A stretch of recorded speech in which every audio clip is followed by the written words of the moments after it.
மருத்துவர் பாலாஜியை கத்தியால் குத்திய வழக்கில் கைது செய்யப்பட்ட விக்னேஷின் வழக்கறிஞர் ரவிச்சந்திரன் விக்னேஷின் தாயார் பிரேமாவை சந்தித்து வருகிறார். அதனை பார்க்கலாம்.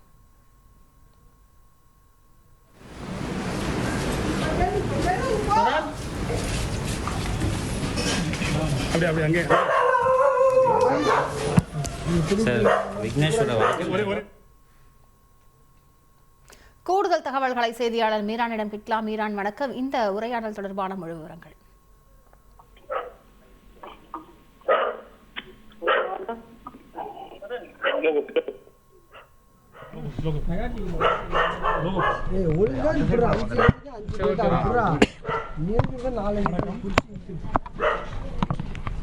கிண்டி மருத்துவமனையில் மருத்துவர் கத்தியால் குத்தப்பட்ட சம்பவத்தில் விக்னேஷ் இந்த இளைஞர் கைது செய்யப்பட்டு தற்போது செயல் அடைக்கப்பட்டுள்ளார்.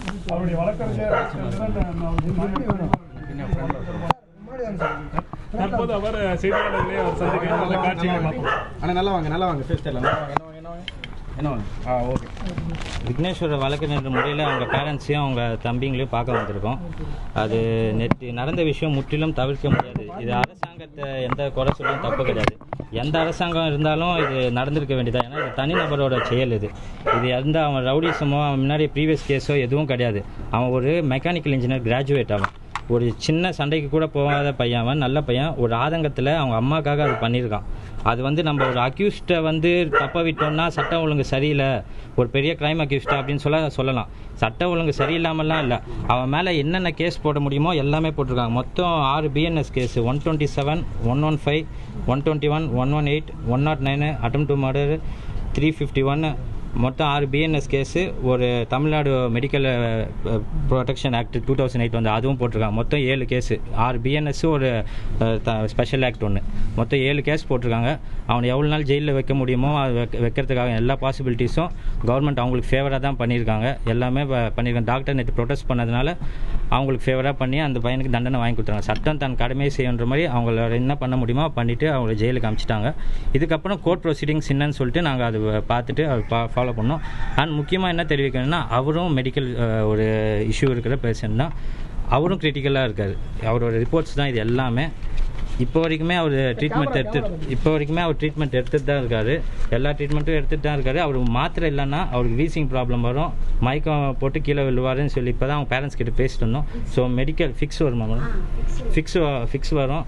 ஸோ அவருக்கும் உள்ள ஜெயிலில் அந்த மெடிக்கல் வசதி கிடைக்கிறதுக்காக நாங்கள் போய் நேரில் போய் நாளைக்கு பார்க்கலான்னு இருக்கோம். ஜெயிலில் போயிட்டு பார்த்துட்டு அவர் மெடிக்கல் வசதி கிடைக்கிறதுக்காக, இல்லைனா ஹாஸ்பிட்டல் ஷிஃப்ட் பண்ண முடியுமானா அங்கேருந்து ஸ்டான்லி ஹாஸ்பிட்டல் ஷிஃப்ட் பண்ணி அங்கேருந்து ட்ரீட்மெண்ட் வச்சு போலீஸ் ப்ரொடெக்ஷனில் ட்ரீட்மெண்ட் கொடுக்குற மாதிரி அங்கே பெட்டிஷன் போடலான்னு இருக்கோம். ஸோ இதுதான் அவர் இன்னும் ஒரு 4 மாதத்தில் அவருக்கு ஆன்ஜியோ வர பண்ணுன்ற மாதிரி இருக்கார். அவ்வளோ கிரிட்டிக்கலான இருக்கார். அவ்வளோ கிரிட்டிக்கல்னு தெரியாமல் நேற்றுக்கு அத்தனை பேர் அவரை பிடிச்சி அடிச்சிருக்காங்க. அவர் பண்ணது நேற்றுக்கு கரெக்டுன்னு நாங்கள் யாருமே சொல்லலை. சட்டப்படி பார்த்தா அவர் பண்ணது தப்பு. ஒரு மனிதாபிமானத்தோடு பார்த்தா ஒரு அம்மாக்காக அவர் பண்ணியிருக்காரு. அதனால் அப்படி பார்த்தா அது கரெக்டு. ஸோ நாங்கள் பெயில் ப்ரொசீடிங்ஸும் அதுக்கேற்ற மாதிரி தான் நாங்கள் பண்ண போகிறோம். அவர் ஒன்றும் சரித்திர குற்றவாளியோ பெரிய அக்யூஸ்டோ அந்த மாதிரிலாம், ஒரு இன்ஜினியரிங் கிராஜுவேட். அவர் அம்மாக்காக பண்ணியிருக்காரு. அதை தான் கேட்கணும். கடுமையான நடவடிக்கை எடுக்கின்றன. அது ஏன்னா எதிர்கட்சி தலைவர்கள் இந்த மாதிரி போலீஸ் இது சட்ட ஒழுங்கு சரியில்லை, அது இல்லை அப்படின்னா, போலீஸ் எல்லா விதமாகவும் சட்ட ஒழுங்காக பண்ணிட்டு தான் இருக்காங்க. நீங்கள் ராஜீவ்காந்தி ராயப்பேட்டெல்லாம் போனால் அவர் நேற்று அருண் சார் சொன்ன மாதிரி அங்கே தனி ஒரு போலீஸ் ஸ்டேஷனே அமைச்சு எல்லாமே பண்ணுறாங்க. இப்போயும் மொத்தமாக அவர் என்னென்ன கேஸ் போட முடியுமோ அவங்களோட சட்டப்படி எல்லா கேஸுமே போட்டு வச்சுருக்காங்க. இதுக்கு மேலே சட்ட ஒழுங்கு எப்படி சரியாக இருக்கும்? அவங்க சொல்கிறது பார்த்தா ஒரு டாக்டருக்கு ஒரு போலீஸ் நிற்க வைக்கணும் போல். அது எப்படி பாசிபிள் ஆகும்? இது அரசியலாக்காமல் அந்த பையனுக்கு பாதிக்கப்பட்டவங்க 2 பேரும் தான். ஆமாம், அந்த டாக்டரும் தவறுதலாக நடந்து போச்சு, இந்த தம்பிக்கும் தவறுதலாக நடந்து போச்சு. அவங்க 2 பேரையும் சட்டப்படி என்னமோ அதை பார்த்துப்பாங்க.